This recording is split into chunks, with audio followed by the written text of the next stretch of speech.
Ladies and gentlemen, boys and girls, baby mums and baby dads all over the world, awkward shot takers, trade mistakers, yeah, lethal dagger 4-point play, free takers. I hope you're all good this evening, morning, afternoon, and wherever you are listening from.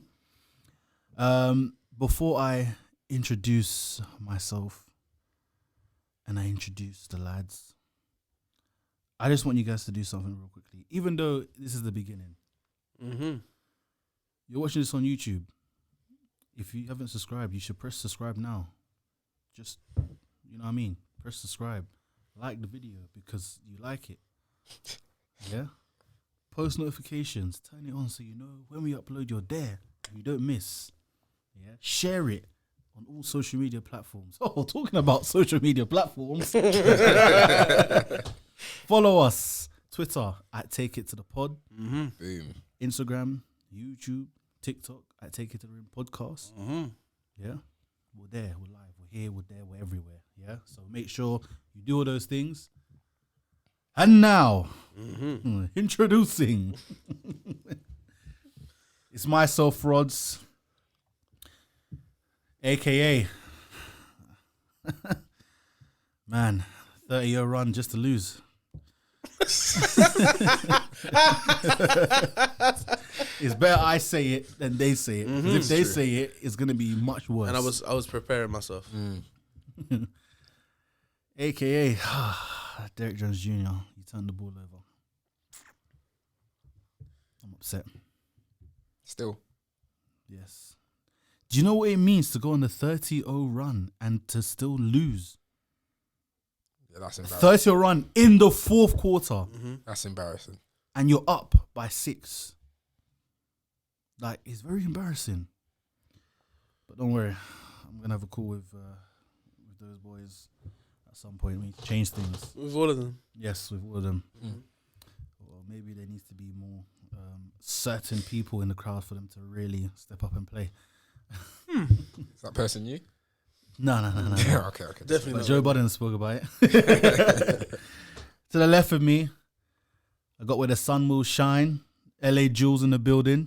Yes, we hear. Come on. Live and direct. And to the right, we have Mr. 1.2 billion on stadium, new arena, on the way. PJ Tucker, 0 minutes, 0 points. I'm okay with that. I'm okay with it. We got Clipper Cam here. What's good? So, I mentioned in the introduction, trade mistakers, 3-point takers. And I want to talk about this man. There's a guy on the Pacers, and recently he said, I'm tired of losing. I don't want to be a loser. He doesn't. I'm tired of L's. And if that's you, you would agree too. You're tired of L's. It's not every day. I'm tired of losing. I'm too good to be losing. That's the one. And I don't know if that put pressure on the team or it woke them up or if everyone felt that way and he led a charge. But Himiburton. Yes. Himiburton. That's a good one. Come on, man. Yo. Himreese Haliburton. Reese. So, Tyrese Haliburton has been on a tear. Bro. Assist. 0 we had just the other day, 13 assists, 0 turnovers. This man can pass. He can really move the ball with no mistake. No mistake. So, yes, he's been on a tear. And in the in-season tournament against the Celtics, my goodness, he had Drew dancing like a ballerina, late for rehearsal. Where do I go? I forgot the steps. Hey, listen. Yo. He made you look like it was guarding him with his shoelaces undone. He had no stability. It was and bear in mind, Drew Holiday is a very good defender. No, he is. Very good defender. Some people are saying he's the best perimeter defender in the league. Yeah. But last night, he weren't. Last night, he was a ballerina. Mm-hmm. Tyrese Haliburton, clutch. Great plays. Paces in total, that whole game was just on point. There was really fighting for it. And you know what? That Pacers team have a lot of two-way contracts, a lot of friendly contracts. I was like, you know what? Guys, I know you guys are on two-way contracts, but if we win this thing, you know, it's extra 500K. Mm-hmm. That's not small money. That's half That's a more mil. than your contract's already paying you. That is. Listen. 100%.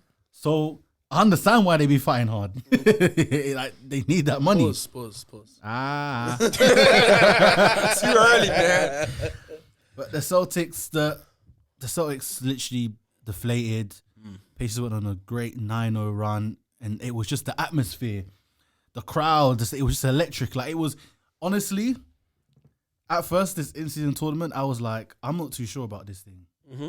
I don't know about it. What's the point? Is anyone gonna care? But damn, People caring. Adam Silver, hats off to you, because I'm locked in for this in-season tournament. Like, I like what's going on here. But yeah, you guys, what are your thoughts? Like, the Pacers upset the Celtics. Obviously, there was no Porzingis. Brown and Tatum combined for 62 points. Yeah. Mm-hmm. Drew Holiday on the offensive end, he did this because he was nowhere to be seen. Derek White. Derek White did what? Yeah. Nah, he was alright. 18-8-4. That's a very good game. Yeah, that's alright. Yeah. Derek White held his own.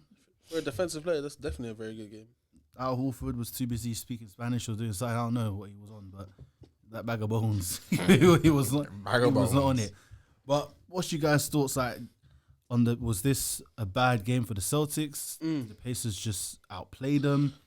Like, this upset. For me, I think I don't ever want to take credit away from a team that, you know, have really shown up when it's needed, and the Pacers have not lost a single in-season tournament game. That needs to be said. So far. Yeah. Like, we have to give them some credit. A lot of credit, actually, not even just some credit. A lot of credit for the fact that, you know, you can clearly see that they're motivated, whether it's by the money or by the fact that the team can really achieve some success. And I think the concept of the in-season tournament, I know a lot of people are shaky about it, but at the end of the day, if it's got guys competing and playing for something, because everyone was always worried that with 82 games, there's always that point in the season, I think we said before, where the start of the season's great because everyone's excited for NBA to be back, and it goes quiet again until the Christmas games, and then people start caring again in the new year because they're like, okay, cool, like All-Star's coming up, and just after All-Star, I think that's when people start really taking notice of what's going on. Yeah. But right now, I mean, we're a good solid month and a bit into the season now, and people are still very much locked into what's going on. So I think it was a great initiative. Now we talk about this game. I mean, the Pacers played very well. You know, shooting 45% from the field as a team. It's decent, it's not awful. But shooting 47% from three, basically 48%, is what really keeps you in and wins you these kind of games. Yep. They were getting to the free throw line a lot as well. They shot 21 free throws, made 17. Whereas you look at the Celtics, and I mean, they shot 29% from three after attempting 41. Like, that's all you. 9 times out of 10, you're going to lose that game unless the other team shoots worse than you from three. Their field goal percentage was slightly better, so I think at some point they just realized they need to start attacking the basket as well. But they just didn't get to the free throw line enough. They only had 12 free throws total, but they out-rebounded the Pacers. They were pretty much even on assists, had more blocks, slightly less steals. Where they really took the L was on the turnovers. The Celtics had 17 turnovers last night to Indiana's 6. Indiana's 6. And that goes back to your point about this boy, Tyrese Haliburton, who does not turn over the basketball. Right now, Tyrese Haliburton, and this I haven't heard of a assist to turnover ratio like this. He's averaging basically 12 assists on the season to 2.4 turnovers. So let's give him the benefit of the doubt and say that's a 5 point something assist to turnover ratio. Yeah, that's elite. That is beyond elite. You can trust this guy with a basketball at all times and know that he's always gonna make the right decision, or very rarely make the wrong decision. I think that's what matters the most. Yeah. I mean, you mentioned the buzzer beater. Not the buzzer beater. The 4 point play where he got fouled by Jaylen Brown shooting a 3. I still find it so crazy what his shot looks like. Yeah, it's like such an awkward release. It's and unorthodox, yeah, and I think that might actually be working to his benefit though, because people don't. You see the arch on the ball Yeah. goes very high. Like it's a very unique. It's he's got a crazy shot arc as well. Like that ball was well above the top of the backboard, let alone the basket anyway. Honestly, but yeah, I think the fact that his shot is so unorthodox kind of keeps people. They don't know when.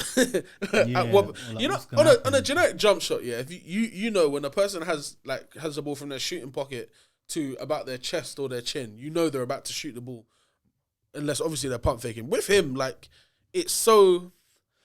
You know how people used to get onto like LaMelo Ball when he was a kid, Yeah. like shooting threes. It's almost like that, but it's a little bit uglier. However, that boy can shoot. That boy can shoot. For his career, he's a 41% 3-point shooter. So I'll put him in, one of the elite 3-point, in the category of one of the elite 3-point shooters in the league. This season, he's shooting 44.7% from free.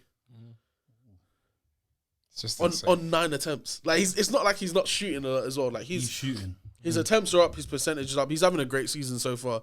I think this is exactly what the league needs though, because it just stops everything from being so biased and boring, saying that team's definitely making it to the finals or that team's definitely making it to the finals. Now you've got these younger teams who are hungry to get the wins in earlier to be able to get to this point in the season. I mean, maybe it balances things out a bit more. You won't see. I think this in-season tournament could produce a situation where no team is really running away with it the whole season like they have done in the past. What do you think, Jules? I think there's so much to break down. I mean, you look at firstly, like you were saying about Haliburton and what he's done.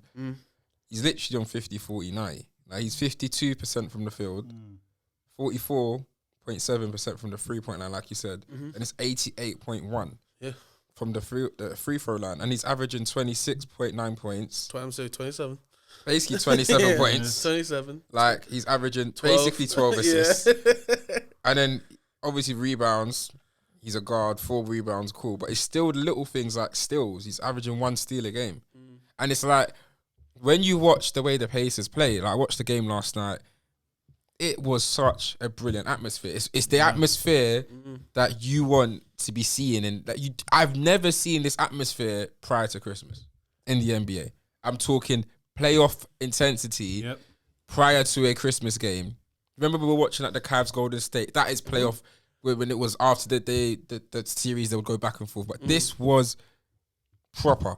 Like you're seeing the players getting into it. You're seeing the crowd getting into it. You're seeing the crowd getting energized when they're making turnovers or whatever. And that's the intensity that I think he's never had, because Haliburton's been at Indiana. It's his 3rd season. Haven't made the playoffs. Like you correctly said, he said he's tired of losing and he wants to be in a position to win. And it's like sometimes when players talk, you've got to do it. Like, you don't just talk it, you do it. And he's doing it, and the players around him are responding. And 5-0 in this in-season tournament, as it stands, is incredibly good. No joke, man. It's because no joke. they face good teams. And the way they've been playing, and like, this is what you were saying before about why we need things like this, because a team like Indiana are now a game away from winning a cup. And it's like Indiana, in our whole lifetime, haven't been a team that are good enough to win a NBA title. But this gives them hope. Like, there's opportunity. There's more things to be excited about. Fine, all right, you might not win the NBA finals, but then this, if you win something like this might be enough. And that's what I was going to pose a question to you guys, to keep a superstar in these small market clubs, because small market teams might not necessarily have, like Indiana probably don't have the strength in depth. We spoke about 10 players being on like contracts where they're not making 500k. 10 players in a that's a lot of players in a roster to be not be able to be making less money than the prize giving, which is 500k. So you're looking at that and you're like, this is why this is, and it's been brilliant to watch. Like, you've seen teams taking it seriously. And the game yesterday was really good intensity. Like, I like what the Celtics came with it. I think they could have shot better, but I mean, Tatum and Brown have been to NBA finals. Like, they've been there. So they've been in these high octane playoff atmospheres. But I think it was nice for that someone else to get the shine for once. 100%. Do you know what I mean? I think that was a big thing. Just quickly saying Jason Tatum, Jaylen Brown have been obviously in the atmosphere. Oh yeah, I could see because they performed the same and the team same result. No, don't do it like that. Listen. I could someone say the NBA script writers managed to get the Celtics brought in it as well. No, because both of them shot over 50. Neither of them shot well from three. They both went 2 of 7 and 2 of 8 from three. However, things that happen. However, they both still shot over 50% from the field. That's great. So how many threes did they 7 and 8. So between them, they shot 4 for 15 from three, but they still shot over 50%. Is the point I'm trying to make? It was good. It was good quality. Like they made more than they put out. You know what I mean? It's not bad. The thing is, Rodney's right, in his hateration bag. No, but the thing is, right, from the field they shot great. I'm not disputing that. Great, well done. Yes, from three they didn't shoot well. That's great, but three's more than 2, right? Yes. Okay. Cool. But the threes are counted into the overall field goal percentage, and they still shot. Okay. Understandable. Yes. But 4 from 15 from the free. And how many turnovers did they get?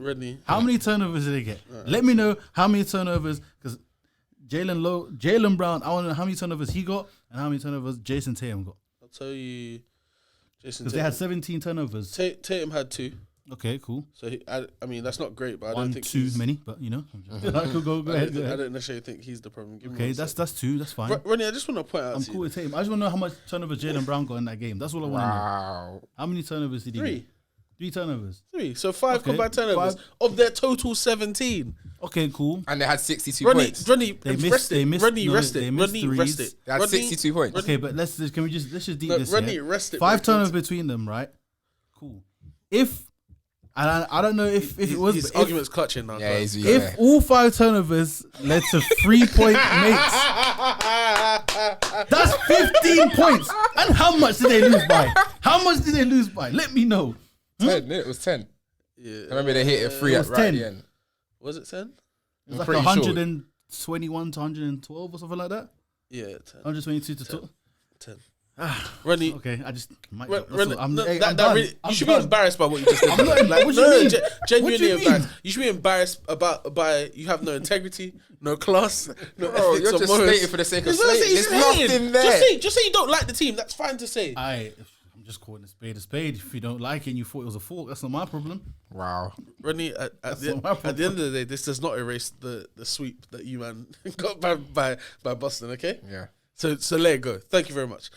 That was uncalled for. It wasn't because you're hating HD. I'm not. Mine was valid. Mine was because it was valid because it's to do with the game that they lost. Okay, Julian, back to your question. Will it help them retain a superstar? Me personally, I don't think it will. However, I think it could help them attract free agent talent, and I think that's more important I can't say more important, but I think that's almost as important for a small market team. If they can now be in a position to go and get themselves, I don't know, I'm not saying Zach LaVine's going to be the answer to their problems, but guys like that who are disgruntled from their current teams, who are just looking for new opportunities to go and, you know, be a scorer or something like that. Zach LaVine's the kind of guy that comes to mind, for instance, where I could potentially see him saying, you know what, Indiana might not be a big market, but they're a team that have a lot of potential. They've got a great, and I think a lot of players will see this as value as well. If you've got a pass first point guard on your team, a guy who's averaging 13 assists, and no disrespect to anyone in Indiana, but no one on Indiana's team is like a cold-blooded scorer like that. Last night, Buddy Hield had 21 points. They had 10. You know, they had 7 guys in double-digit points. By the way. Yeah. But you can see it's Haliburton sharing the wealth, sharing the basketball amongst everyone on the team. Imagine if you gave him like a certified scorer, as like, yes, Haliburton won't be the number one, but he'll be the leader of the team. But that guy is only there to get buckets. Yeah. Can you imagine like the type of opportunities that person will do? You have open buckets. They'll probably get how much easier they'll have. I reckon you'll probably get at least 15 points off of assists from him alone. So I can imagine things like that being a reason why they're able to get free agency talent. I don't know how much value this in-season tournament will have in terms of someone saying, do I stay with this team who won an in-season tournament championship, or do I go with that team and go and win an NBA championship? But I think what it could do is instill a lot of confidence in them, knowing that we can beat the better teams in this league. We've done it. granted, it's only one game, Yeah. and in the finals, it's over a 7-game series. But this is going to be massive for their confidence. And I saw Jason Tatum talking about in an interview how they're going to have to, like, I think it was prior to yesterday. So he was saying we're going to have to play Indiana on Monday in the in-season tournament, and then we'll have to play them 2 more times next year in their place. So Indiana now have 3 home at that point would have had 3 home games against Boston.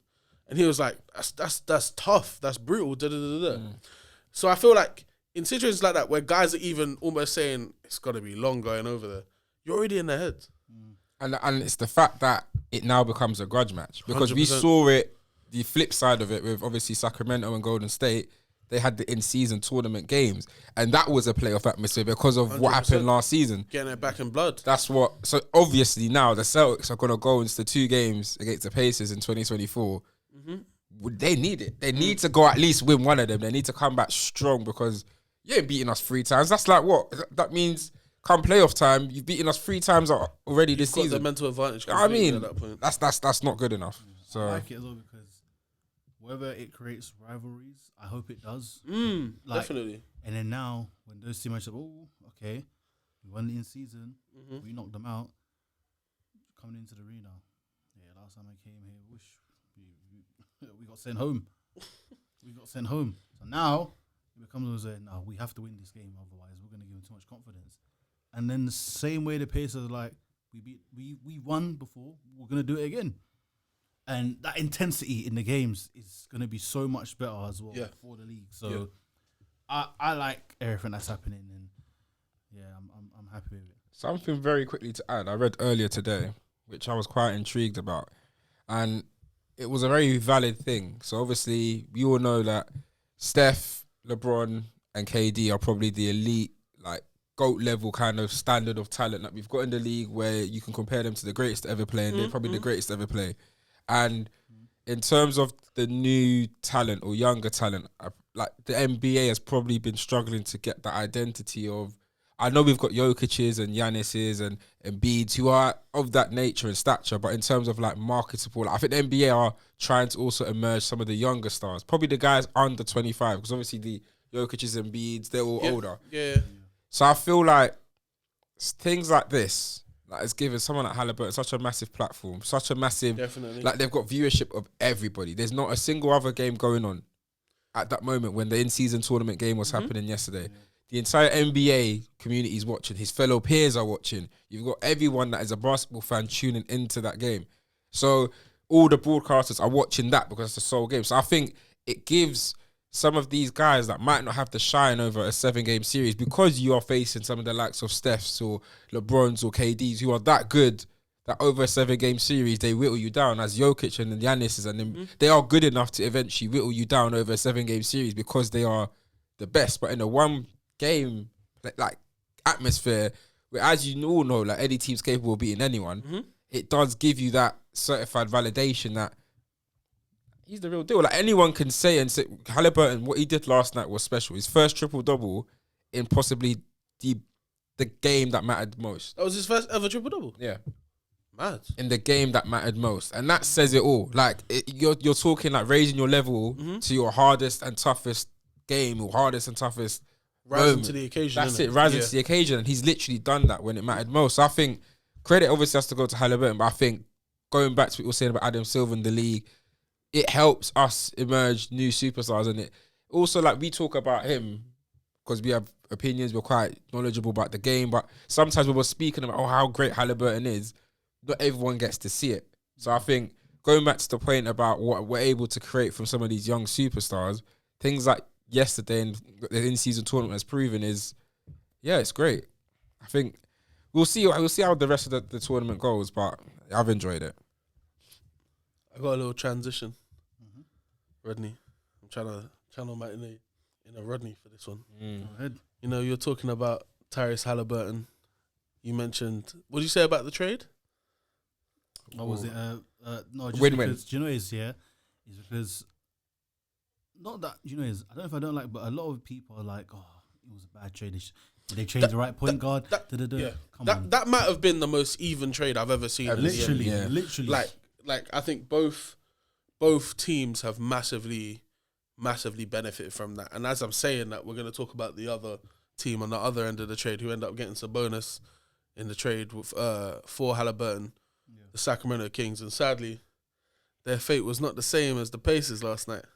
It was the matchup you man wanted as well. No. Remember, it was the matchup you man wanted last week, them two to go against each other, but... They're two of the best younger teams in the league, innit? If we're being like with Fox being like the young star in that team, I don't know if Zion. I don't know if it's Zion or Ingram who's the young star on this team anymore. But really, it should be Zion. Whatever. However, from everything I've seen of Sacramento, I had full belief that they'd be able to take care of this game.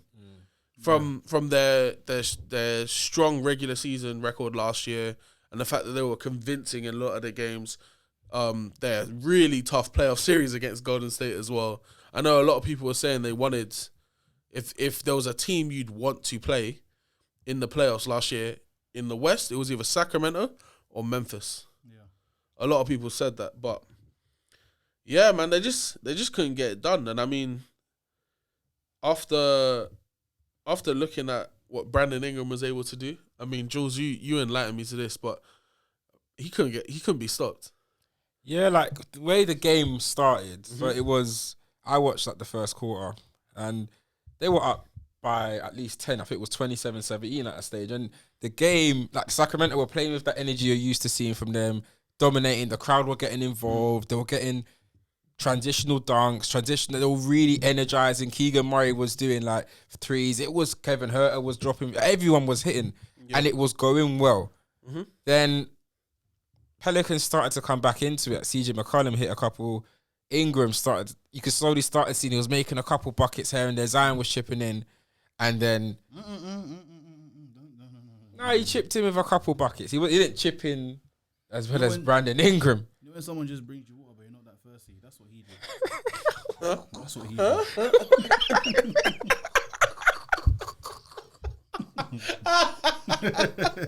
What do you mean? Hello, what? No. Oh my Zion days. was like, I'm not gonna say piss poor, but fam, he wasn't that great. He had 10, he 6. sucked. Like, we have to be honest here. No. There's no leeway. We have to understand. What? Pull up his stats. It wasn't that bad. But he had 10 points? Yeah, but he only took 8 shots. Okay, yeah. Do you know why he only took 8 shots? Why? Because he couldn't move up and down the court like that. That's why he only took 8 shots. He only played 28 minutes. There was 8 reasons why he couldn't flip and do anything else. Yeah.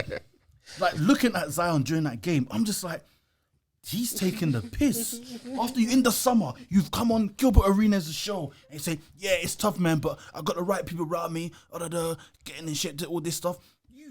You look like you went right back to Mariah and done nothing. Done nothing.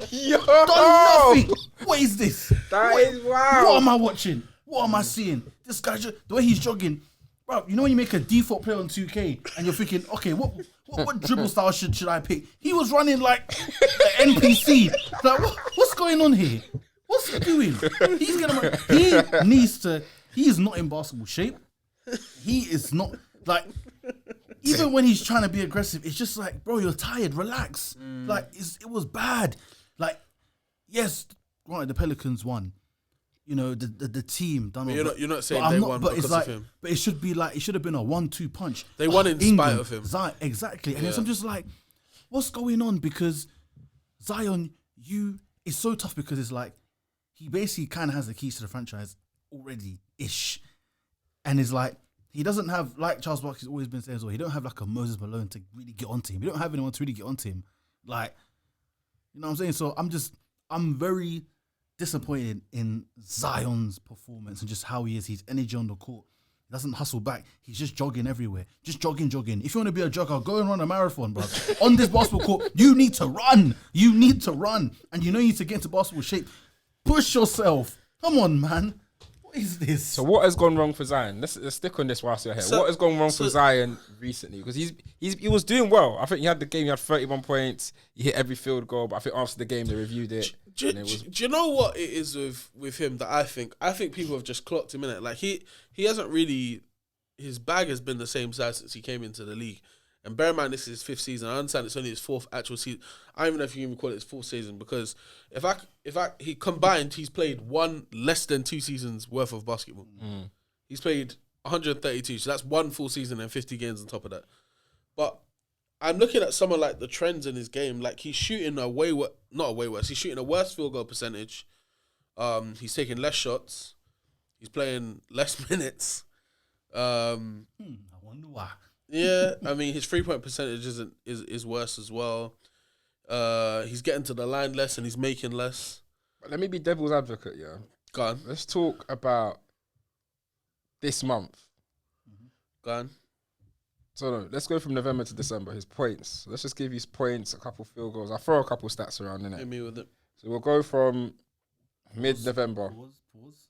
Okay, yeah, pause. Yeah, we're going to pause that. Mid-November. From the 15th of November. He had 19 points. He shot 53% from the field. And he doesn't really shoot threes anyway. So yeah, 19 points. What else did he have?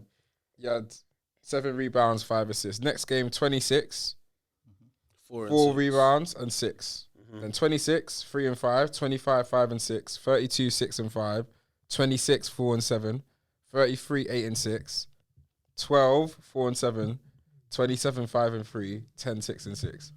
That isn't as bad as what you're making it sound. So to be devil's advocate. That's why averages exist though, because all the numbers I said to you were his averages, not like one-off games. They're his averages for the season. So I understand that could mean a combination of things. That could mean that you're up and down. That could mean that you're just trending in one direction the whole time. But at the end of the day, we have to be realistic about what's happening here, innit? If I'm the Pelicans and I've given Zion this much money, and because he got the rookie max, and I think they had to give it to him, because what else is there really to do? I'm more than concerned at this point because the injury thing was one side of it, but the upside was that when he plays, he was effective. He was by far the best player on their team and stuff like that. Whereas now, you can't comfortably say that. Yeah, you can't. It's like to me, it's like Brandon Ingram and everyone else. And at this point, you're kind of like, do you expect Zion to play 60 games this season? No. I don't think anyone does. I don't think Zion expects to play 60 games. I don't know if the Pelicans expect him to do it. Right now, he's played, 17 games or something like that? And we haven't really heard much about any injury problems or anything like that. Really, anyway, sorry. Obviously, he missed the one game, I think, for his child's birth or something like that. But outside that, he hasn't really missed a lot of time. But I wanted to see a lot more improvement in his actual game, and I'm not seeing that. Like, outside of, I was going to say running and jumping, outside of jumping and dunking and laying up the ball and just being, he's a physical specimen. Like, there's not many guys in the league that would really want to try and defend him when he's in the paint. But if you can stop him from getting into the paint, make him have to dribble, make him have to put the ball on the floor and really show a bit of skill, I think you can have a chance to have success. And I feel like at one point people were like, I don't know how to stop him.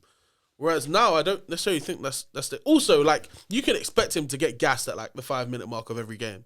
Yeah, and the thing is, right, with putting the ball on the floor and that, before you would see that he would still show his handle. He was still quick and explosive. So he used that explosiveness with his handle to get to where he needs to be, to at least attract, attention.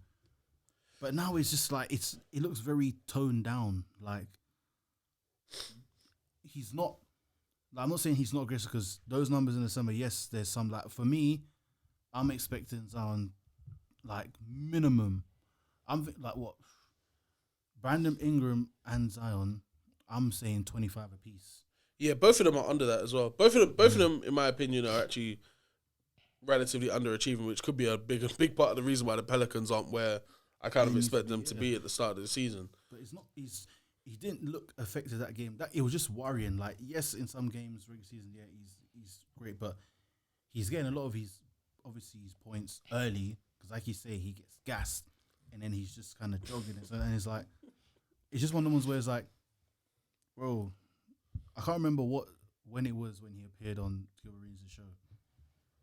On whose show? Gilbert Arenas? Gilbert Arenas' show. Yeah. So I'm just like, in that off season, yes, it's hard to get into well, it's a bit difficult to get into Barca shape without actually playing the games, and obviously going to scrimmages it's different, but at least some sort of conditioning to get you close to there can happen. Like you to see a change, like when he first came back before, you could see he's chiseled down a bit. He's lost that. He's really preparing so that now throughout the season he'll be in basketball shape by the time it hits I don't know, a month or two, was around November-ish. He's going to be there. But it just doesn't look. I don't know what is going on. I don't know if it's clear. Doesn't look like his conditioning is there. He's getting gassed. He's getting tired. He's playing lower minutes. And is that what Brandon Ingram? How many minutes did he play yesterday? 40 something. 40 on the dot. 40. He played by the most minutes out of everyone. 40 minutes. On the Pelicans and team. Zion should be right there with him. Like, but how many minutes did Zion play? 28. And then all the guys after that. Cause first of all, CJ McCollum, did he play more minutes than Zion? Yeah. And what did he just have? A collapsed lung. That's His crazy. lungdom said collapse, and he came back and he's still playing. He only more. just got cleared to. Do you remember he wasn't allowed to fly? Exactly. He only just got cleared. Just to fly got cleared, for and this he's game. playing more minutes than a younger you, Zion, who's meant to be athletic, strong, and all these things. He's playing more minutes than you. Just got cleared to fly. What? How does that make sense? Are you not embarrassed? Are you not ashamed? Oh, come on. You should be like, okay, I'm back in like at least let me play at minimum like 32 minutes or so, around that. Like, well, you would think that is Darvin Ham coaching this guy because he's on the minute restriction, 28. Because what's going on? Yeah. No, I think to chime into what you're saying, I'm just understanding like what you both said is so true. When you're looking at Zion, there is an element of him where that sense of domination and fear. Like when Zion, there was that fear, like, oh my God, Zion's playing, like it's gonna be a long day for the defense. He's gonna grab them. He's gonna be aggressive on the offensive end. Like it's gonna be a long day. It's gonna be a battle in the paint. Now I don't really see that same fear. I don't see that same domination, and I think it shows in his stats, and it shows also when he plays because, like you said, he gets gassed. Like playing 28 minutes in a game that is arguably a playoff game. In terms of like, you need your stars will be playing the most amount of minutes. Do you know what I mean? Win or go home, like do or die. And you're playing less minutes than a guy who just got cleared to fly, bro. Yeah, that's crazy. To fly, look. With a collapsed lung. Brother, like a collapsed lung. That's serious, you know. This is I think the Pelicans might have trouble going forward anyway this season because right now they're 12 and 10. They're around 500 or very, very close to 500. Hopefully they can turn it around though. But this game was kind of maybe the in-season tournament is what they need to kind of motivate themselves to get it going. And I mean, this win, they won by 10.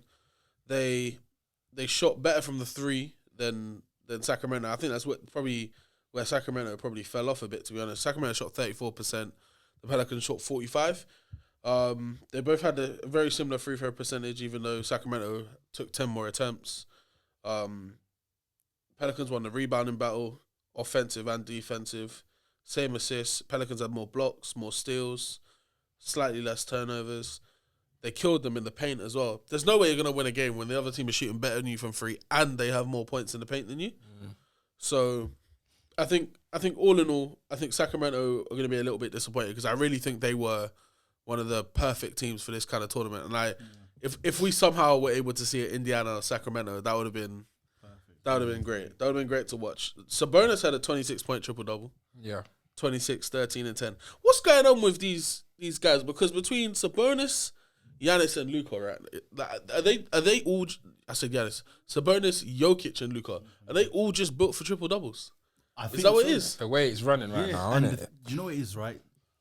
100% for the era that they're in and how they play and how physical they are, built for it because I understand that rebounds for Luka is because he's kind of playing help anyway, so it helps him out there.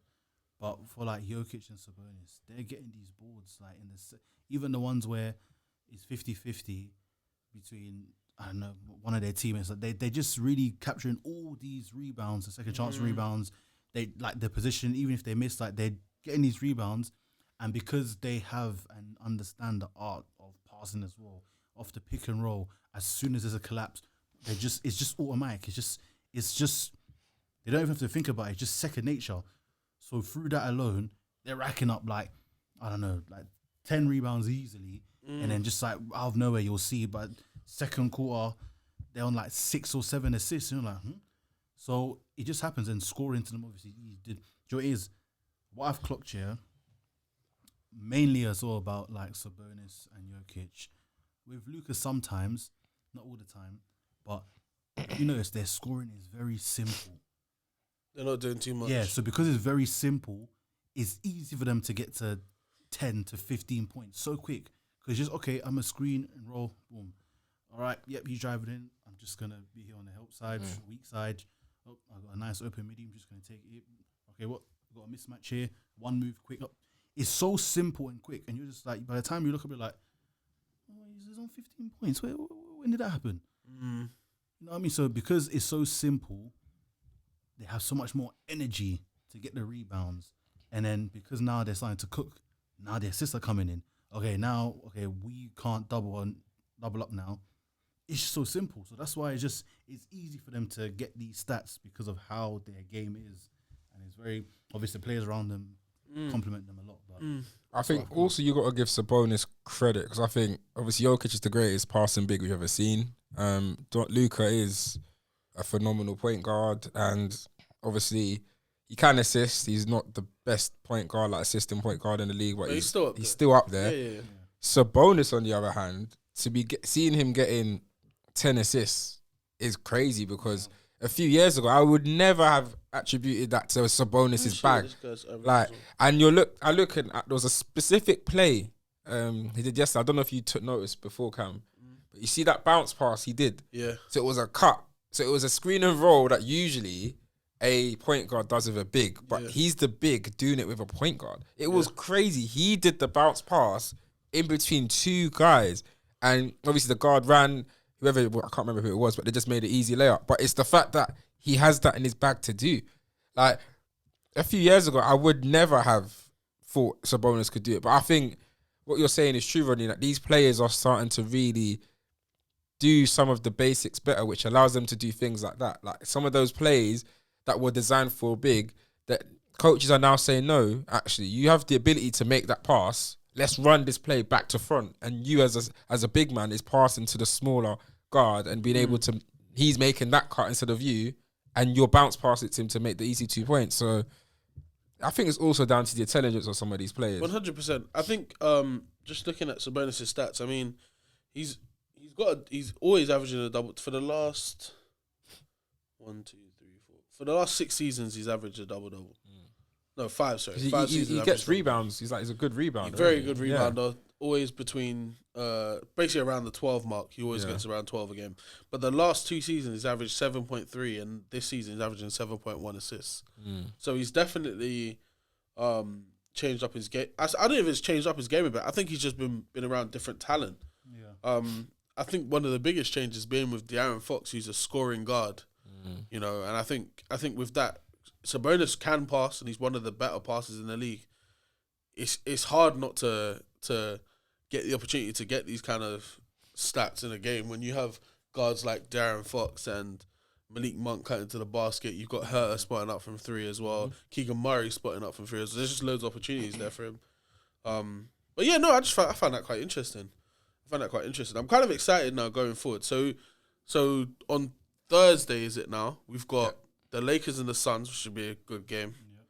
And then we've got the Knicks and the Bucks, which I'd be quite surprised. Like, I'm not counting the Knicks out of that game at all. I'm not. Because the Bucks, while the Bucks have a good regular season record so far this season anyway, I've seen them be close in games they really shouldn't be close in. Yeah, it's like, it's been a lot of struggle wins. 100%. So it's like, okay, there's a lot of struggle wins, but then again, it could, that maybe, that's it, man. Like, obviously, going to but look at all the struggle wins that Leicester did when they went on their run.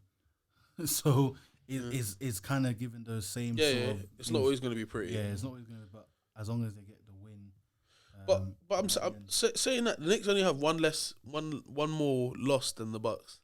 Yeah, the Bucks haven't been great. I think there was a couple of, I'll say, teething issues, obviously, with the trade and everything. And they have lost games they should have won. Like, I think at the beginning, there was a bit of a, remember what Giannis said about this is Dame's team. I believe he held back in a couple games, and then it's now you're starting to see obviously Giannis doing what Giannis does. Dame's also getting his. So I think is that working with each other and understanding how it works. However, some of the defeats, the recent defeats to Chicago, which went OT. Yeah, Caruso hit the buzzer beater, right? He did. And it's like, not being rude, this is a team that we're all talking about that needs to blow it up. Blow it up. You should not be losing to this team. You shouldn't even be going to overtime. Like, get the job done. It shouldn't even get to the point that they're in the game for Caruso to hit that. Just do it. So I think that's what's happened a bit this season. They're not there yet, but the Knicks are also 10-4 in their conference. The Knicks haven't been bad. They play well against the Eastern Conference. It'll be an interesting game. I'm gonna say I've got the. In fact, yeah, I'm gonna go with the Knicks. Fuck it, let's do it. I'm gonna go with the Knicks winning. I'm gonna go with the Lakers winning. I'm gonna go Suns and Bucks. Suns win and Bucks.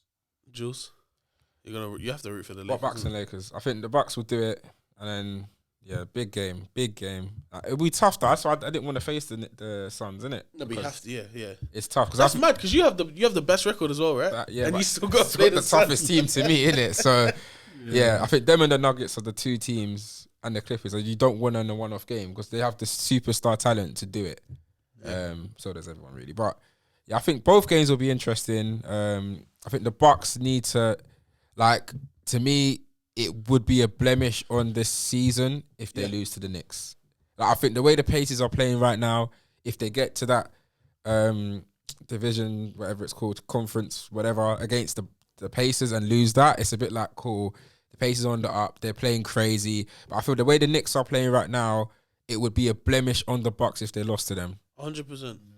And I think this is where, Giannis and Dame, Giannis, you've won a title. Dame, with Portland, you haven't really been there. Obviously, conference finals once. But come on. You've got to get past this mini hurdle, in my opinion. 100%. One last thing about in-season tournament quickly. I think any person who says that they're going to invalidate the in-season tournament as... being of any, you know how they did with the bubble, that it doesn't matter, it's the bubble kind of thing. They can't do that about this now because there's good teams in it as well. The fact that the Celtics are in it and lost, the fact that the Lakers and Suns are in it now as well, the KD, Bucks are in it as well. LeBron, what do you want? You can't invalidate this and say, oh, people weren't trying because they're there. They're there. You can't say that in it. So just as a little precursor to a conversation we know is going to happen in the future. Yeah, for real. And obviously, it would have been nice. We would have loved to promise, obviously, Kings and Pacers. That would have been great. Yeah. But it didn't happen. But on the talks of promises...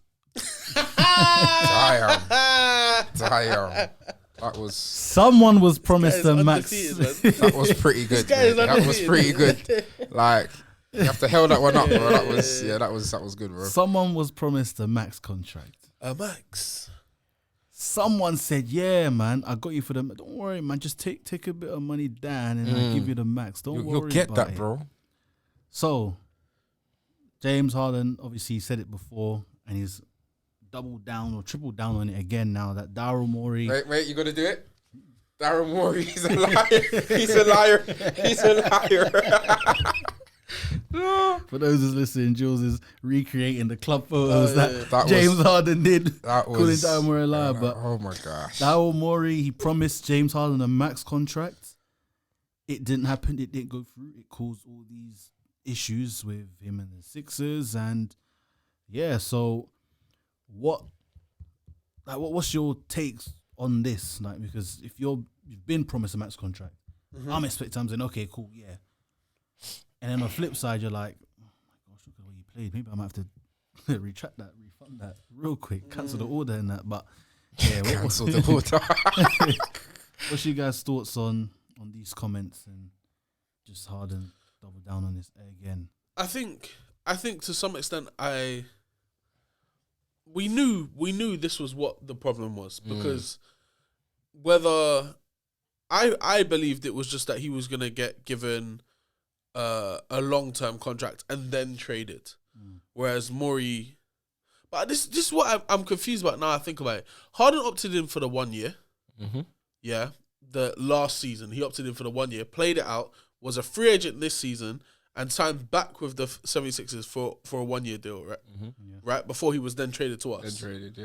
But I don't understand how that makes sense, because if my man told you he was going to give you a max contract, yeah, at what point was he going to give you the max contract? Was it in the summer? Because if he was going to give you a max contract in the summer, why did you then sign the 1 year deal? Knowing you should have been eligible. Do you understand why I'm confused? Yeah, because I'm confused. I thought like he signed that 1 year deal to keep it friendly, so whatever moves they need to make can be made, and then they're gonna sort something out after this year. But it'll be. Can you get up their contracts of the players of the 76ers? Yeah, maybe, because I don't know if maybe it's Tobias Harris. I don't know if there's a big player that's maybe his contract's up at this season. It is Tobias Harris. I can tell you. So I think that's probably what it is then. Maybe Tobias Harris, they couldn't afford to pay. So again, Tobias Harris was chosen. Ooh. So again, Tobias Harris. I don't know if you can say he was chosen. He was already on the team. Yeah, but again, if his contract is up and they're thinking, ooh, Tobias Harris, TH, his contract is up soon. I mean, Yeah, so let's go ahead on. Okay, I'll tell you who the free agents are in 2024. So coming off contracts next year, Tobias Harris. How much is he on? 36 mil. Hey, Says it all. Tobias Harris over me. Over me? Tobias Harris is a criminal, man. He's causing issues. There's more What a though. home wrecker. There's more. So Tobias Harris, 36 mil. Now Marcus Morris, 16 mil. Robert Covington, 12 mil. Nick Batum, 11.2 mil. Wow. D'Anthony Melton, 8.6 mil. Furkan Korkmaz, 5 mil. Daniel House, 4.2 mil. Patrick Beverly, 3.1 mil. And then obviously they're gonna have to, but the real root of the problem was not that Tobias Harris was here. They didn't pay Maxey last year. They have to pay him this year. Have to. So Tyrese Maxey's gonna get a max contract. Yeah. From Philadelphia. It will be a 4 or 5 year. If he makes an All-Star team or he will. NBA team, We'll make All-Star. we could be talking about one of those Luka Doncic type deals. So I think they're aware they're gonna have to pay him, and I think they needed to be financially flexible. So I understand why I wouldn't give James Harden a contract either, because after what you saw in the playoffs last year, That's what I'm saying. I say in the playoffs. After you saw what happened in that Boston series, I'm not giving him shit. I don't care. My man is on my team right now, and we better not give him no money either, because it's ridiculous. But then why promise him that in the offseason? Because I'm sure that's what Harden's alluding to now. Of course. He said he lied. He had to lie about something, so he must have said something. Did he promise it in off season? Was it before? Like at some point, well, in the time that and I reckon what it was, when James Harden got there, innit? Before he got there, when he was in Brooklyn, and when he was deciding whether he wanted out, I think him and Daryl Morey were DMing each other, pillow talking each other, and Daryl Morey said to him, "If you come to Philly, I will give you a max contract." Yeah, I think. And I think that's at the point that he lied, and I think James Harden maybe only realized or clocked that Daryl Morey was delaying it, and actually eventually was just never gonna do it. Maybe in the off season. Yeah. Now I wonder what Daryl Morey was saying to evade it for so long. Yeah. Because we're talking about 2 years basically. Yeah, but he's probably saying, "Yeah, we discussed it end of the season, isn't it?" I'm deep. This might have even happened when James Harden was still in Houston. Yeah, I think it did. That's what. Ooh. This might, because think about it, Daryl Morey left Houston right before James, and I think when James Harden was asking out of Houston, even I think Daryl Morey might have already been in conversation with Philadelphia to be getting a job in Philly. Because when Harden got out of Houston, Daryl Morey hadn't landed in Philadelphia yet. If I'm correct, it was literally the same time. Yeah, so maybe that's the point at which he was telling him all this stuff. But I'm sure it was reiterated when that he left Brooklyn. Exactly, to get him there. That was 100%. Yeah, because I believe what you're saying is true. Like he probably said over the duration, like you will get a max. And at some point, and I think based off what Harden was when he was coming there, he was probably still a max player. So I think Daryl Morey still thought he was getting that Harden there. So he's like, "Well, you're a max player anyway. I'm saying that because you are." And then the reality set in that he's not. Let's look at the real of the real. Yeah. So this guy's taking a piss. So Harden's last full season in Houston, is this his last full season? Yeah, his last full season in Houston, he averaged his highest second highest point total, 34.3 points per game. Mad. He averaged 7.5 assists and 6.6 rebounds, shooting 86% from the free throw line. Bro, I forgot how many free throws he attempted. Fam. He was attempting 12 free throws a night last year. He was shooting, let me get his 3-point percentage. His 3-point percentage was 35%. Not great, but not awful. Now I think it'll be deemed awful, but bear in mind, this is 3-4 years ago now we're talking about. So different time, slightly different time anyway. His field goal percentage was dog shit though. 40. Yo, he was shooting 44% from the field. He just wasn't shooting that well. So it is what it is, isn't it? But he had 34 points a game because he's shooting 12 free throws. 12 free throws, isn't it? Yeah. Okay, him and Embiid got a similar game. So that was his last full year in Houston. Now, if I tell you since then, if I ask you to guess what his highest average in points would be, what would you say roughly? 25. I'm saying 21. It's got to be. He must have won at 25. It's either 21 or 18. 23. 24.6 was his highest. Yeah. And that was the following year when he was in Houston for 8 games and in Brooklyn. Yeah, I assume so, yeah. Since then, he's gone on to average 22 the year after that, 21 the year after that in Philly, and now he's averaging 15.7 in LA. Jesus! So let's be honest about the situation. 15! Daryl Morey might have lied, but he knew something. Daryl Morey might have lied, but he knew something. 15! He said to him, 15.7. now listen here, James. What? You are not the same. So we do have to be honest about the situation, how things have changed. Man said 15. 100%. Like the thing is, Harden's not in that shape that he used to be. He's not as aggressive. I think that is the biggest part of it as well. 100. From when he got into that suit he was wearing in Houston, from when he put down, from when he put down, his game has not been the same, and that is just a fact. That is just a fact. But also, we have to be honest about it as well. His shot attempts has gone down every year. He went from shooting 22.3 in his last season in Houston. Times a game. Yeah. Wow. Because he was the main guy in it. Yeah. He's shooting 22 times. He's shooting, Luka numbers. see it. That wasn't even his highest. His highest shot total was 24.5. 25 He was taking shots. 25 shots a game. Yo. But that was also his best season by Yeah, averaging 36 points a game, which is crazy. Absolutely Taking insane. 24 shots a game. Of course you I go. hope so. Yeah. I hope so. You And better. bear in mind, he was still getting to the free throw line 11 times a game as well. So it's going to happen. But now he's taking 10 shots a game. He's taking 10 shots a game. I get why the numbers are going to decrease in terms of shots because, like I say, in Brooklyn, there were still 2 other guys as well. Sixers, yes. You had Embiid, Maxey, Tobias at some point, and then obviously Clippers. Oof. Do you know what? Actually, I'm gonna take back my statement.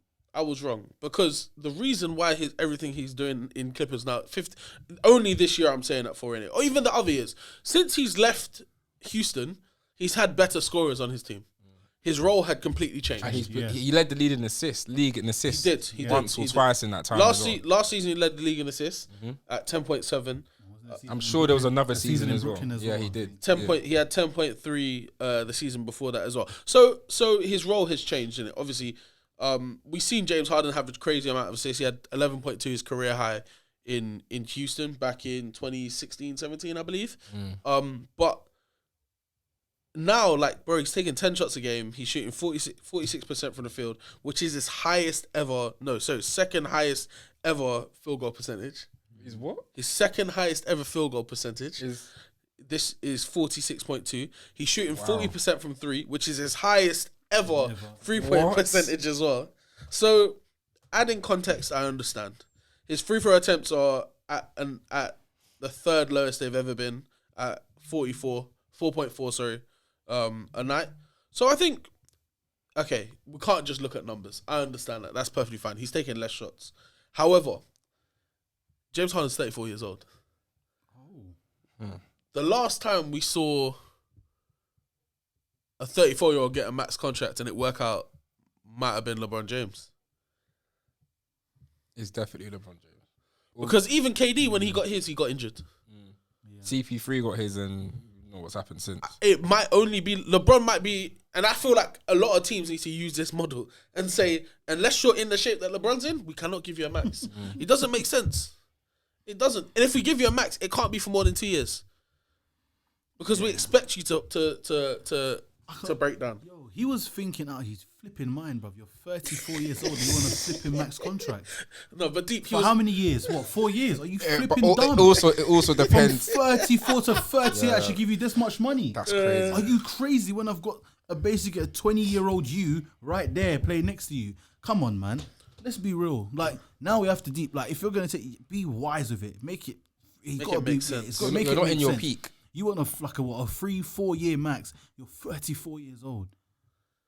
Like, you're 34 years old. You ain't showing no energy. You're only getting older. You think now you're going to turn 35 and all of a sudden you're playing great defense. You're diving for, you're doing all that. You're like, no way. I can't. Darren Moore, if you lied, yeah, you're a liar. You're a punk for that. But James Jiggity Harden, what's going on? What's going on? Now I have to deep. It has to make sense. Like Juju James, 34 years old, and you think you're gonna get a max contract? Like if he was, it cannot be more than 2 years, bro.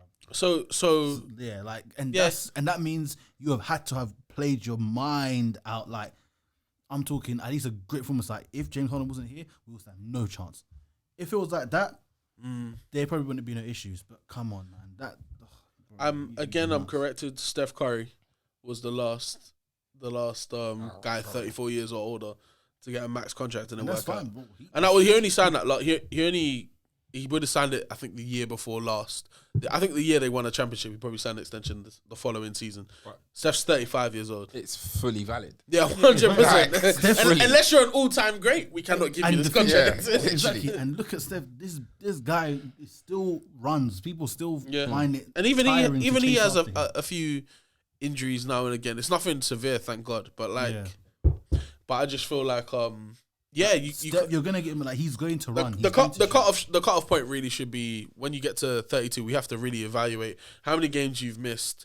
Where are you trending in terms of your points and stuff like that? Because this is why it was so hard to move Dame Lillard. Why it was so hard to move guys like Bradley Beal, because their contracts far exceeded their value. It's crazy. Wow. Jiggity James. Yeah, Wait, it's gone from your problem to yours. So I'm fine, bro. He's on a 1 year deal. Rodney's, He's on a 1 year deal. Rodney's happy now. It's like, yeah. And at the end of the day, I mean, I don't know if you guys saw. You know, we're out here still beating Golden State. We lost the first game, but we came back in the second game. Paul George hit a very, very timely three to win the game. That was for a us. 33. Cold step back three, Klay Thompson's face. Thank you, Klay. We appreciate that. Draymond too. Now just it's okay. It's okay. We're not where we need to be. We're working towards it. working to it. We're still not winning the championship, but It's clear to say there's a lot of beef in James Harden's situation, and word to nines on pot of paper. What's beef? Let me land.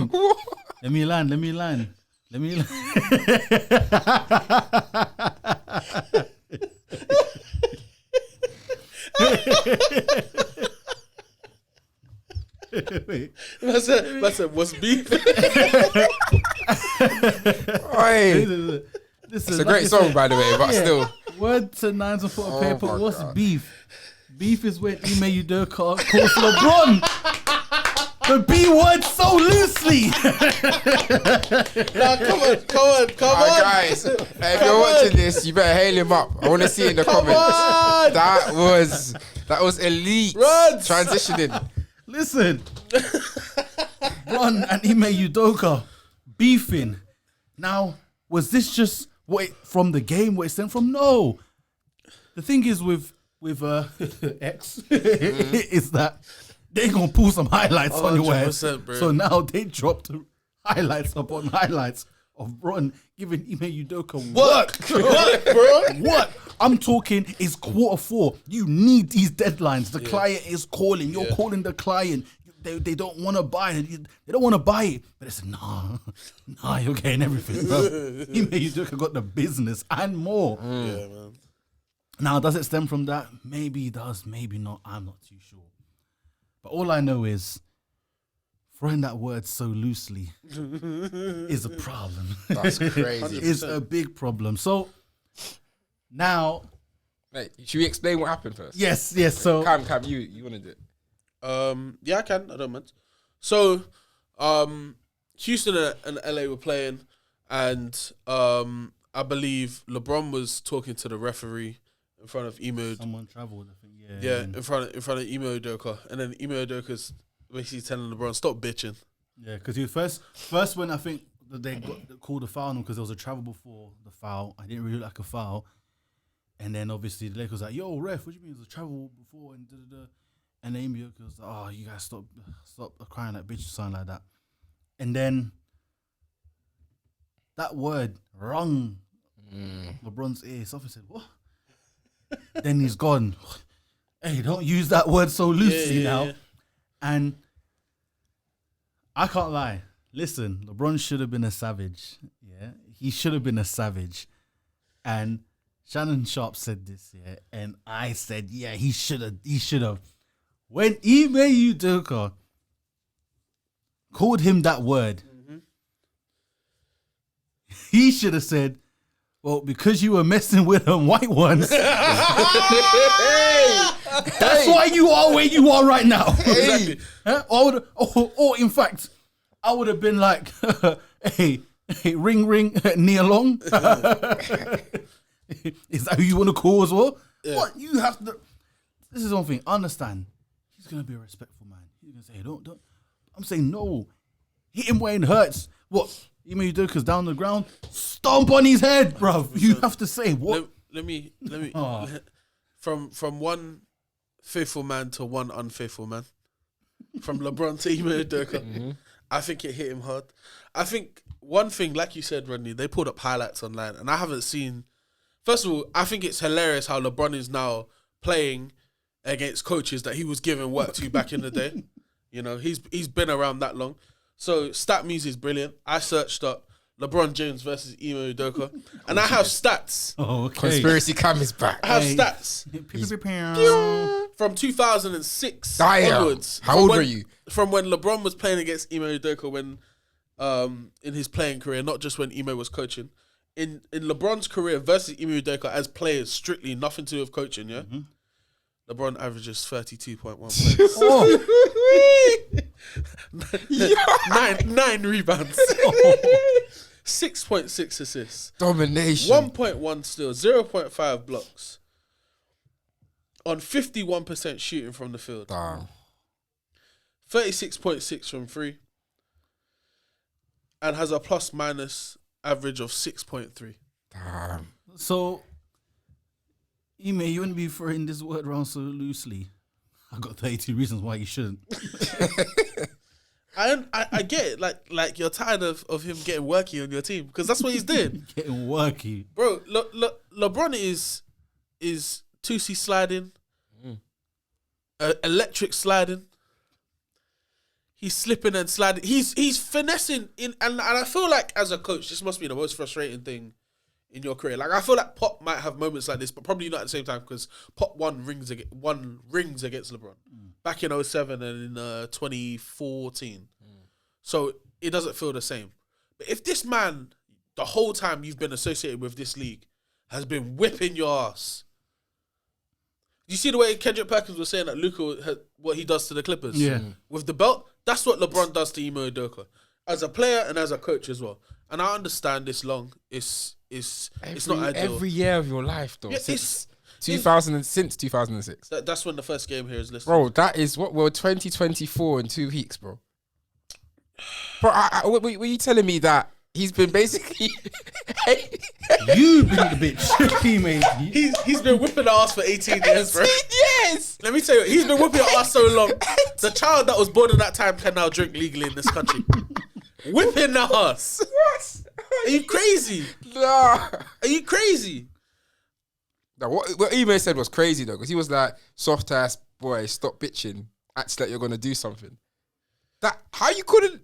He was in his head. Because now, because now, if LeBron goes there and swings his jaw to blood cleat, yeah, what happens then? You know how much money he's gonna lose? It's not worth Like it. LeBron said, we're all grown up, we're all grown men. That bitch word ain't cool. Like, Plus, what's the point, like, of going to, like, why, me as LeBron, am I going to go and swing Ime Udoka, get kicked out of the game, probably get suspended for God knows how many games, lose all that money? That's fine. I'm going to just talk to you and get you thrown out of the game because not only what was the final score of that game? 107-97. yeah, we won. Not only did you lose your position because you got thrown out of the game, you also lost the game. Yeah. On top of that, you've lost your wife. Like, you've just taken bare L's. Why do I need to do anything You got else? one. He lost his last job And you lost your like, bro, you lost. on the championship caliber team. Yeah. Look how many things you lost. That's why you want to say it. Maybe it's not me who you want to say it to, innit? Like, but yeah, that would have just been long. But LeBron didn't even have a good game as well. yeah, he, like 16, 7 and 4. Yeah, that wasn't great. But this is what the headline is. But this is what the headline has become. It could have just been. In fact, I feel like because this whole situation happened, no one cares that LeBron. Because I didn't hear anything about LeBron having a bad game. Yeah, I know he won, but I didn't realize LeBron had that. Yeah, so. he shot 7 of 17. Like, not great at all. But at the end of the day, that's not the headline. The headline is that I'm looking online now. I searched up the game. Ime Udoka was wrong to go at LeBron James. LeBron's wild feud with Rockets coach Ime Udoka caught on tape. Ime Udoka ejected after sassy back and forth with LeBron James. Sassy. Man said it's a cat fight. Get the handbags out. What do you mean? Man said That's sassy. a I saw vibe. Dylan Brooks doing his nonsense again as well. The staring thing, we're just. He looking bare weird. And I man. swear Like, LeBron went to mock him for a bit. was just and looking then at him, I was like, I can't, like, is this nigga really doing this? Like, Dylan, I don't get it, man. Nah, I he don't want- get he- this he- guy. he's playing the villain thing, innit? He has to Yeah. stick. He's in character, innit? Yeah, he's like a he has to. WWE wrestler, bro. Like, he's in character. The villain thing. He's trying to run it, innit? He's trying to keep up with it. the Rockets were getting blown out as well. It was a 15-point game when they were getting blown. They played better when Imo got.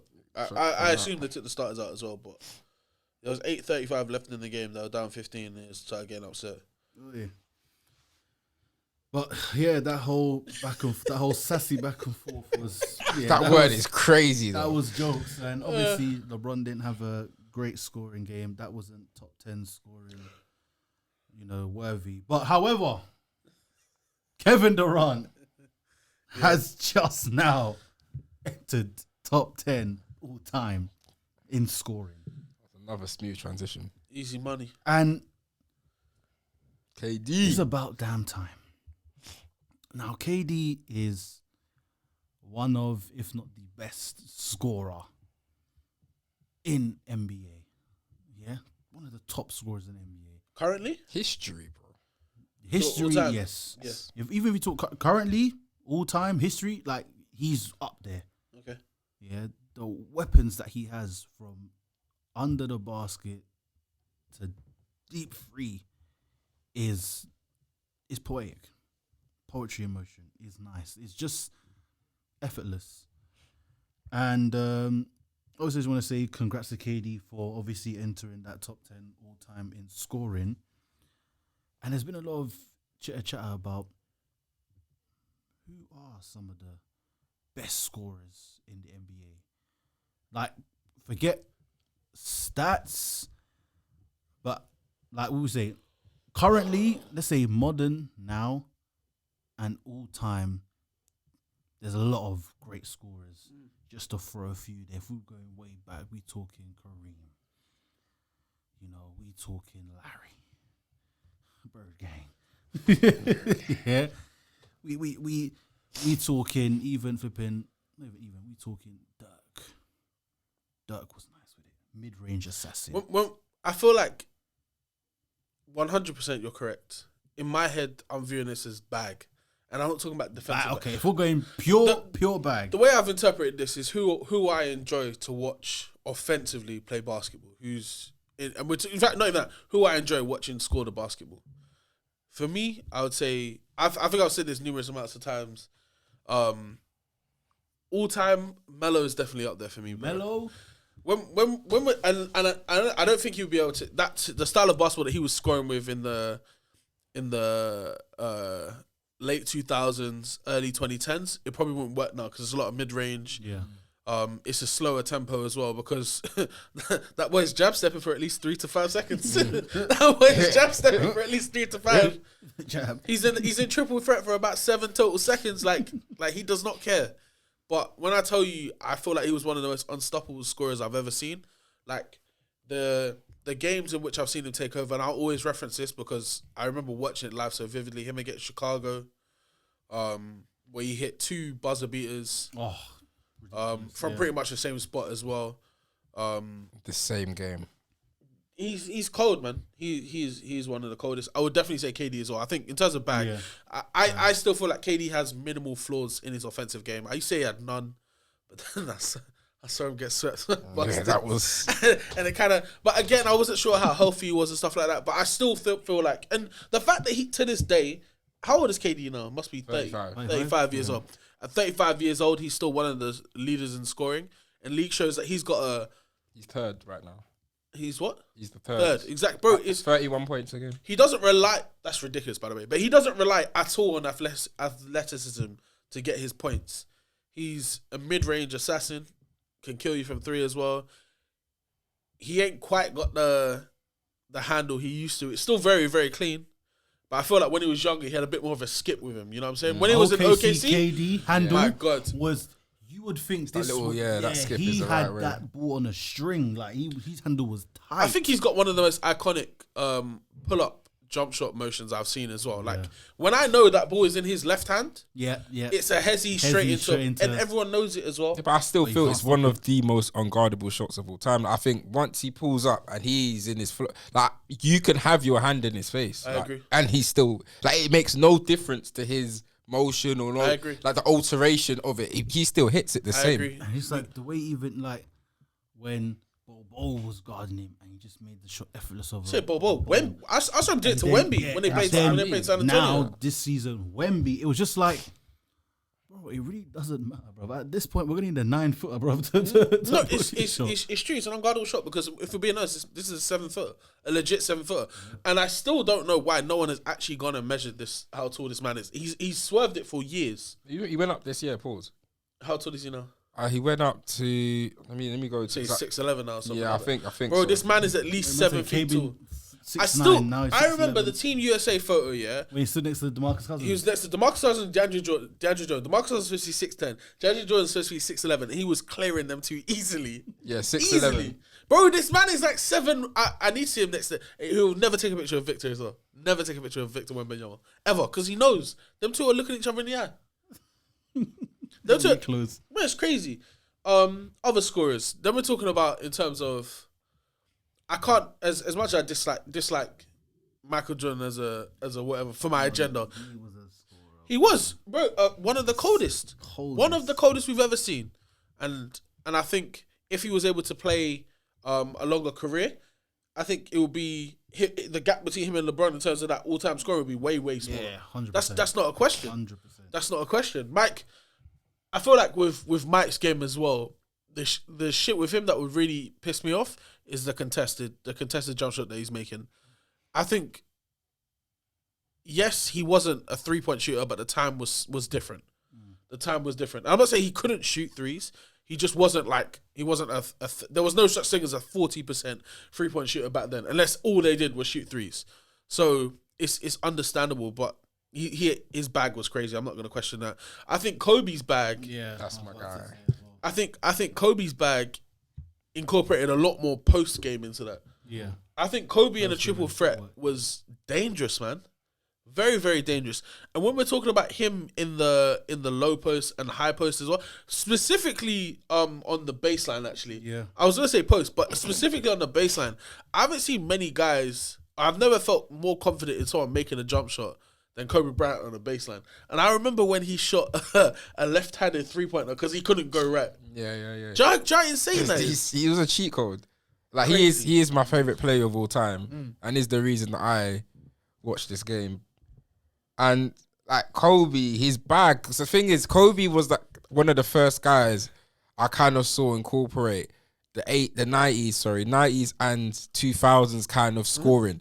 So we're talking about Melo. Melo's a 2000s like scorer, and then you've got like the modern like 2010s and like what Curry's evolved the game, the shooting. Yeah, it's different. But what Kobe had, because obviously Kobe was drafted in 96, isn't it? Yeah, so 96. He had that whole rough era of it was very physical. It was hard to score. Then he got in this whole the 2000s era where the game kind of transitioned into more of a better shooting league. It wasn't just about the big man rolling to the paint and the big guys, 100%. Big man strictly getting the points. And I think his bag was so unique because he could kind of do everything. Like we're talking, he wasn't 3-point shooting wasn't a big deal then, but he could pull up from 3. He could mid-range solid. Finishing that his mid range was one of the best. Like literally, like and it was again sometimes when Kobe was in his bag, and because Kobe had that mentality drive with it, it's like if he's on a streak where he's hit 4 shots in a row, you best know he's going to hit his next 4 shots, bro. And it's peak, and it's a long day, and I love what Kobe did because he really, you're looking at what he did in terms of like scoring, finishing at the rim as well, like not just dunking, but it's the tough layups like you saw with MJ, but then transitioned into this modern day. Kobe's up there, man, 100% up there, the greatest scorers of all time. But yeah, big shout out to MJ because the guy averaged 30 points of his career. Like his career average is 30.1 points. That is crazy. I think in his first season, MJ he averaged, what was it, 20? I think it was 28.7. 28.2 in his rookie season. Yeah. That's dumb. By year 3, he was on 37 points. That's flipping dumb. Year 4, 35. Year 5, 32. Third season in the league and you're averaging 37 and the worst thing about it is he played every single game. 82 games that season. Yeah. 37, then 35, then 32.5, then 33.6, then 31.5, then 30, then 32, 26.9, 30. MJ's different class, bro. The man was just getting if he never tried to do the comeback and go to Washington, his career average would be much better than it is. It is, and what I always respected about MJ was he rarely missed games. Like, I'm talking, obviously he left the league and whatever, but I'm saying when he was in the game, like you're looking at seasons 1, 2, 3, 4, 5, 6, 7, 8, 9, 10. So 10 seasons he played every game. That's very impressive. And 2 seasons, it was 81, 80. Very impressive. So that's 10 seasons at 82, and 2 other seasons, 80, 81, and 80. That's why the older guys have a problem with the new guys now, because people now, think about it, to make an All-NBA team, you have to play 65 games, and people think that's a lot. That's not. And it's like, bearing in mind, MJ playing 82, I'm very sure everyone else in that era was playing. It was just the norm to play every single game, innit? What were you missing games for, innit? Yeah. It was nonsense. One other guy as well, Tracy McGrady. T-Max When bag. we talk about bags, yeah, 100%. T-Max bag. 100%. I feel like there's a lot of. I feel like if you ask Kevin Durant, who was one of his favorite players when he was younger, he would probably say gear more towards a Tracy McGrady. Yeah. And I feel like with Tracy McGrady as well, I feel like him, Mike, Kobe. I'm trying to think if there's anyone else off the top of my head, but like they were 3 of the best scorers who were dunkers. Like, obviously, everyone was dunk. But when we talk about dunk contest dunkers, you know? In game. I feel bad for Tracy McGrady because if he chose any other year to go into the dunk contest, he might have won. But going up against Vince, yes. I mean, that is still the greatest. So, yeah, of course, best dunkers I've ever seen as well. But, yeah, Tracy's game was crazy. He had 13 points in... 8 seconds or something. Yeah, I think he holds the record for the quickest points. Is it 13? Let me get. I'm pretty sure. I'm pretty sure it was 13 points, but it was in like 30 seconds, something dumb like that. Ridiculous, bro. It was so. This when he was still playing for Houston. I remember. 13 points in 33 seconds. That's ridiculous. That's ridiculous. Just what are you on, bro? No, brothers didn't even finish with 13 points in the game. Yeah, and man had that in 33 seconds. So, I think when we're talking about. And I don't know if I can call this bag work, but when we talk about scorers and just being dominant, you have to say Shaq's name. I don't really think that's much of a question.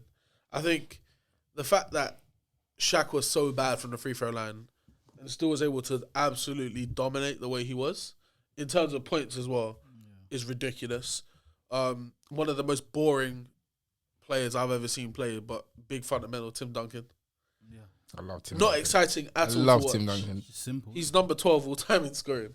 Big, yeah. Like he just played the game, like you said, in the most basic manner, in the manner it's meant to be played in, and just did his job. Yeah. And he won the championships that he deserved. I'm trying to see the drop off though, because LeBron's currently at 39, 140 regular season points, right? I'm trying to see like at what point does someone have half of what he has.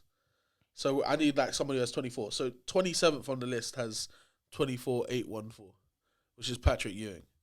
So you're telling me, you can be 27th on the list, have half the points, and with half the points of LeBron. Do you know what?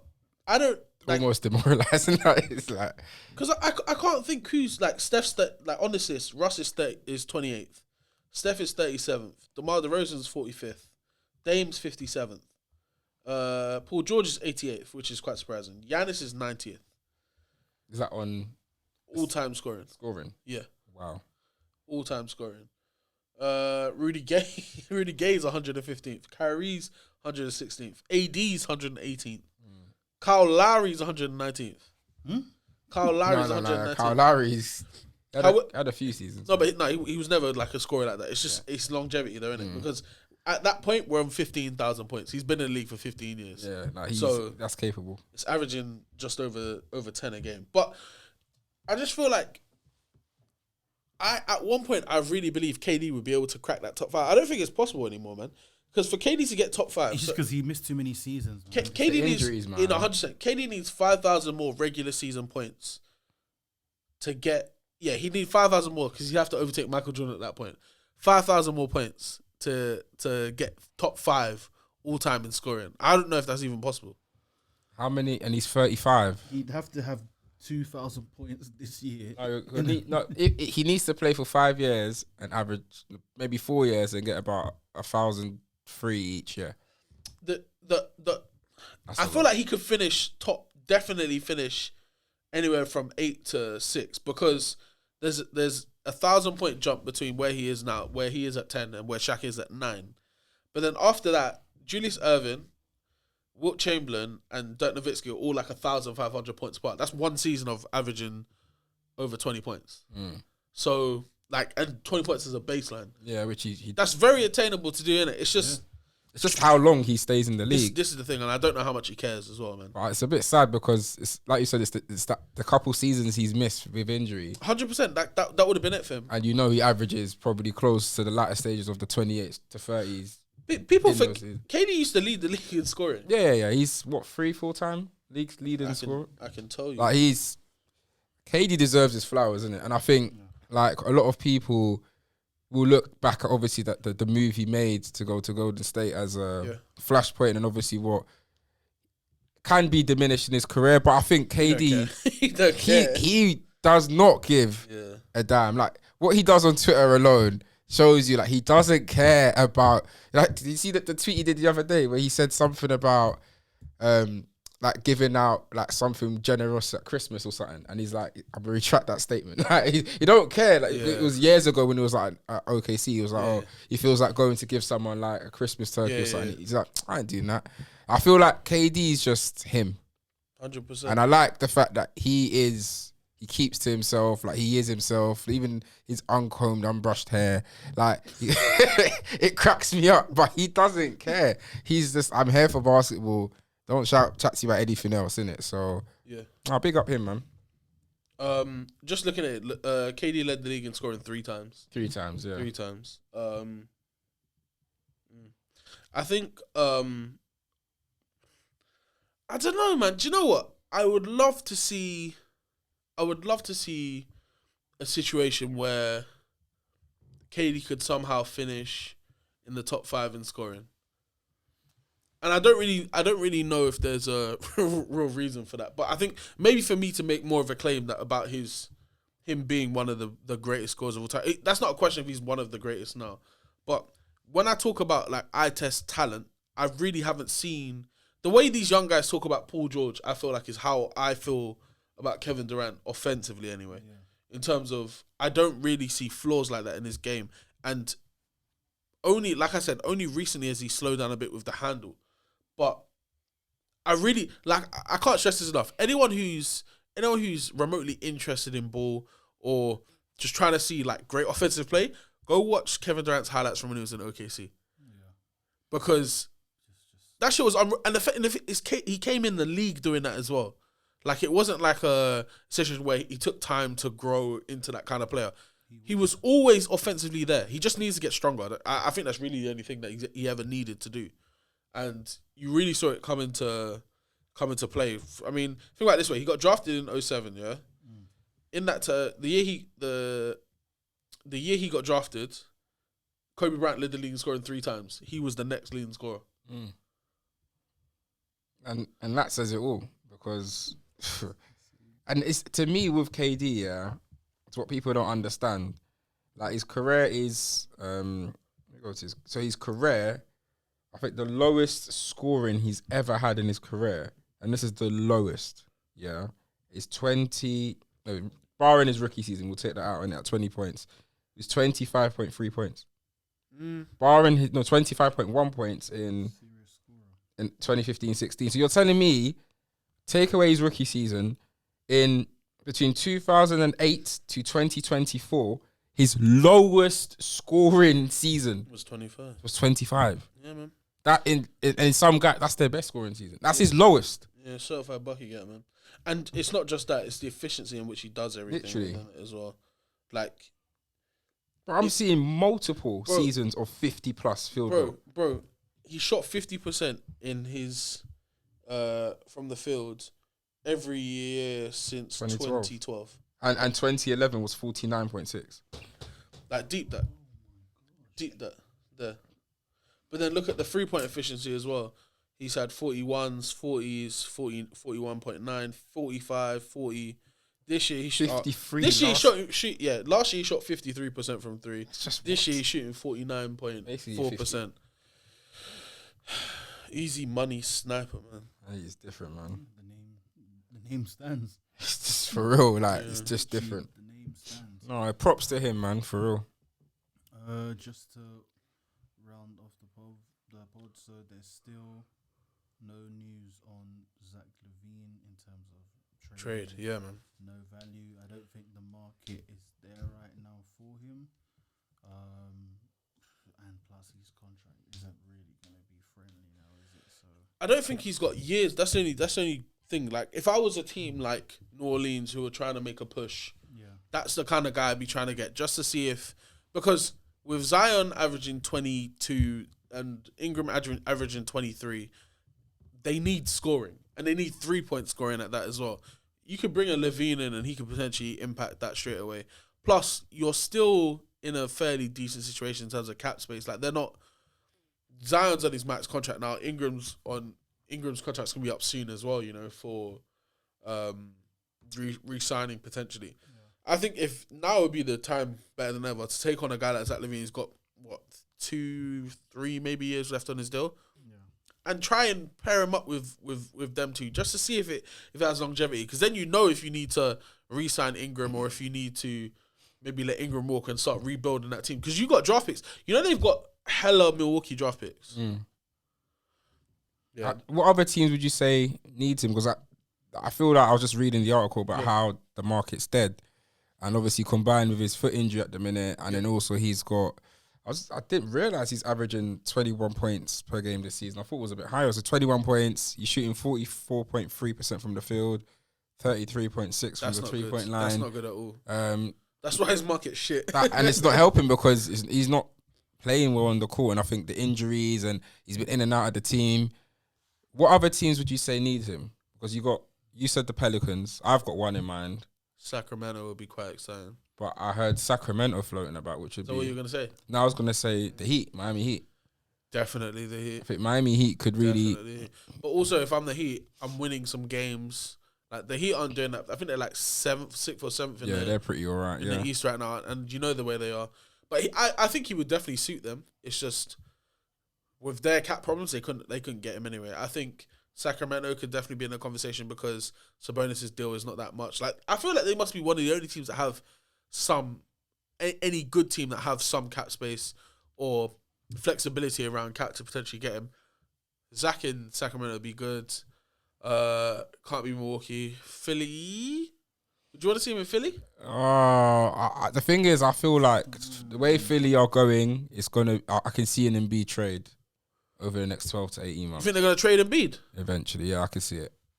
What? Yeah, I can see Embiid getting frustrated with this whole to They me, just keep running it with Maxey. yeah, him and Maxi, and I can see this season another shocker in the playoffs, and they get into the off season. It starts from there. I think he's the next big superstar this time next year. We'll be talking available. about. So I think that will eventually happen rather than. But and maybe it might be best for them to gamble on a Levine and give it one last go.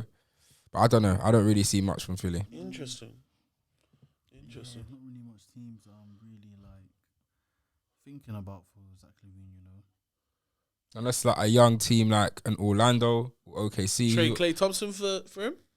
I mean that could be what Or they Wiggins need. or a Wiggins. I for him? think a Golden State could be what he needs and what Golden State needs and able to be up. Because to me, the way they've got this current roster, they're not championship level. But getting a Zach Levine does really, really shake things up, and it would definitely mean one of Clay or Wiggins. But I can expect Wiggins would be the guy getting traded. So the Warriors don't lose much as well because right now they're the 11th seed. Like they're struggling. they probably need to make a move anyway.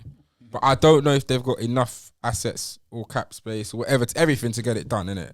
But yeah, it'll be interesting. But he's definitely moving, so Yeah, I mean they haven't really got much of a choice. yeah, they got to do it. Team, boy.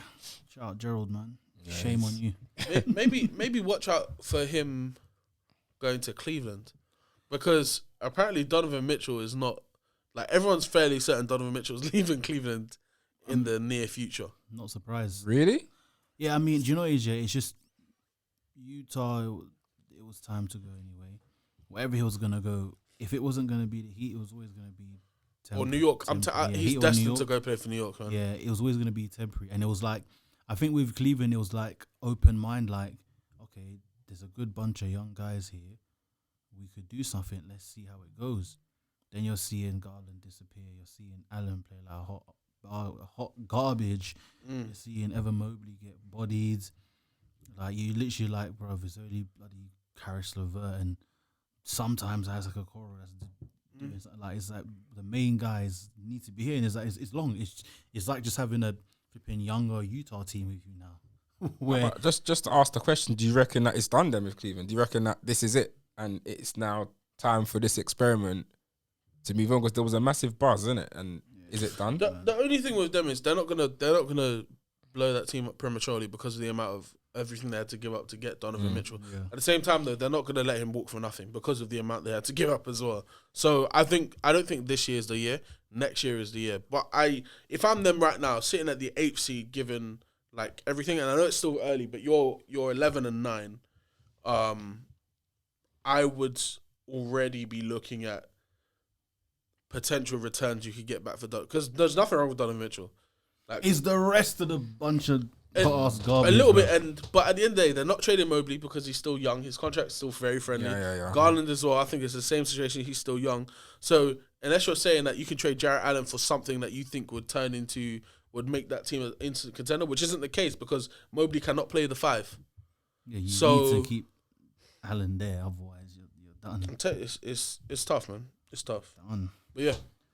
Yeah, that's gonna do it for the pod today. Hope you guys have enjoyed this episode. Make sure to like, comment, subscribe, turn on post notifications, share, follow us on all socials at Take It to the Rim Podcast, YouTube, Instagram, and TikTok, and at Take It to the Pod on Twitter, or if you new people call it X. Yeah, keep locking in with us. Let us know who your top scorers all time are as well. Who you would put in that list alongside with KD, and your thoughts on multiple things that we have said and discussed, and just for us to be clear for takeoff and to salivate retro. Pause, man. Salivate. What's going on? There was another word that I had in mind, but it got lost. What are you trying to say? Like, I don't understand. I don't know right now. I don't know right now. But Julian, please, for the love of God, sign us out. Over and out, baby. We out. Nigga, what are you trying to say?